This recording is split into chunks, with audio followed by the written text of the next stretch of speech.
My name is Meenakshi. I am a class 7 NCERT का example unit number 4 का question number 105 का solution करने जा रहे हैं। क्वेश्चन नंबर 105 की 105 का क्वेश्चन नंबर हमने पहली वीडियो में हमने क्वेश्चन नंबर 5 का क्वेश्चन नंबर 5 के दो सॉल्यूशन कर लिए थे। अब तीसरा सॉल्यूशन है बेटा, if -5t -60 equal to -70 then t equal to, तो जब इक्वेशन हमारी यदि हमारी इक्वेशन क्या है -5t -60 इक्वल टू -70, तब हमें t की वैल्यू फाइंड करनी है। t की वैल्यू क्या करनी है, तब फाइंड करनी है। तो हम क्या करते हैं बेटा, सोल्यूशन करते हैं। इक्वेशन क्या है हमारी -5t -60 इक्वल टू -70। अब बेटा देखो हमारी क्या है, -70 और -60 क्या है, हमारे कॉन्स्टेंट डिजिट है। अब इसमें कोई वेरिएबल नहीं है तो हम 60 को इधर की साइड लेके जाएंगे। जब हमारा -60 को दूसरी साइड लेके जाएंगे तो क्या हो जाएगा, माइनस का क्या हो जाएगा, प्लस हो जाएगा। अब हम जब भी हम कोई भी डिजिट को करते हैं, एक साइड से दूसरी साइड ले जाते हैं तो क्या होता है, हमारा उसके साइन क्या हो जाते हैं, प्लस का माइनस, माइनस का प्लस हो जाता है। अभी माइनस के 60 है तो क्या हो जाएगा, यहाँ से इधर प्लस के 60 हो जाएंगे। तो बेटा अब हमारा ये 60, बेटा ये क्या है हमारा, ये क्या है हमारी, ये प्लस के 60 है, माइनस के 70 है। तो हमारा क्या हो गया, साइन अलग अलग है। तो जब हमारे साइन अलग अलग होते हैं तो क्या करते हैं, सब्ट्रैक्ट करते हैं। क्या करते हैं, सब्ट्रैक्ट। माइनस के 70 में से प्लस के 60 माइनस किए तो क्या हो गया हमारा, माइनस के 10 बचे। जब हमारी डिजिट जिसकी भी हमारी डिजिट बड़ी होती है उसी का हम साइन लगाते हैं। तो माइनस के 70 बड़ी है और प्लस के 60 छोटा है, तो माइनस के 10 ही लिखेंगे हम। क्या लिखेंगे, माइनस के 10, प्लस के 10 नहीं लिखेंगे, क्योंकि प्लस के 60 हमारा छोटा है और माइनस के 70 बड़ा है। तो इसलिए हम सब्ट्रैक्ट करेंगे तो उसी का साइन लगाएंगे जिसकी डिजिट बड़ी होती है।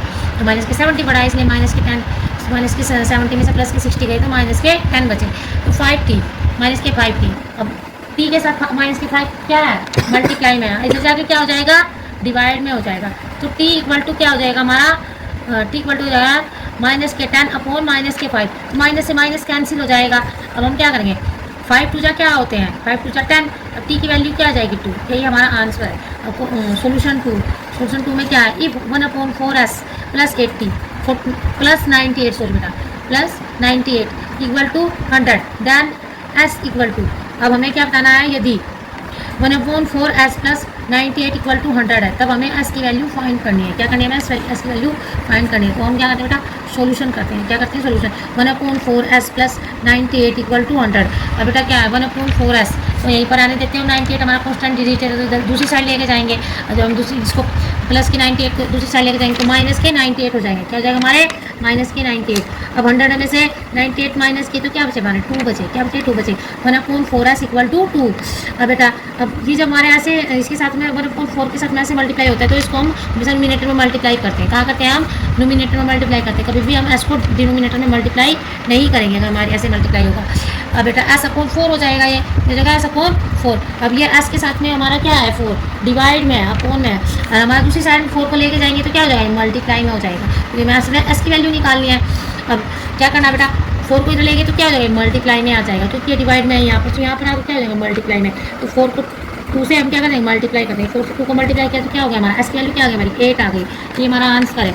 अब बेटा रीडिंग नंबर 4 में क्या है, if 5/3p plus 9 equal to 24 then p equal to, यदि 5/3p प्लस 9 इक्वल टू 24 है तब हमें p की वैल्यू फाइंड करनी है। Solution 5/3p plus 9 equal to 24। अब हमारा कॉन्स्टेंट डिजिट देखते हैं। कॉन्स्टेंट डिजिट क्या है, 9 है इसमें। ये हमारा इसके साथ वेरिएबल लगा हुआ है, वेरिएबल क्या है, p।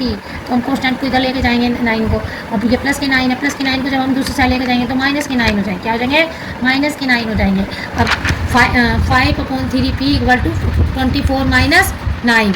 अब 5/3p इक्वल टू अब 24 में से माइनस 9 माइनस के तो हमारे क्या बचे, 15 बचे। इधर से एक करेंगे यहाँ 14 में से 9 गए 5, यहाँ पर कितने बचे हमारे 1 पे आ गए, अब बचे हमारे 15। अब 5/3p इक्वल टू 15। अब बेटा हमारा क्या है, ये 5p/3।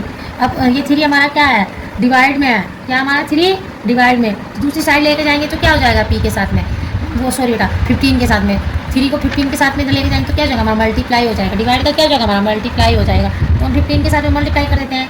5p equal to 15 multiply by 3। अब 5 इक्वल टू 15 3 जा 45, 15 3 जा क्या होते हैं 45।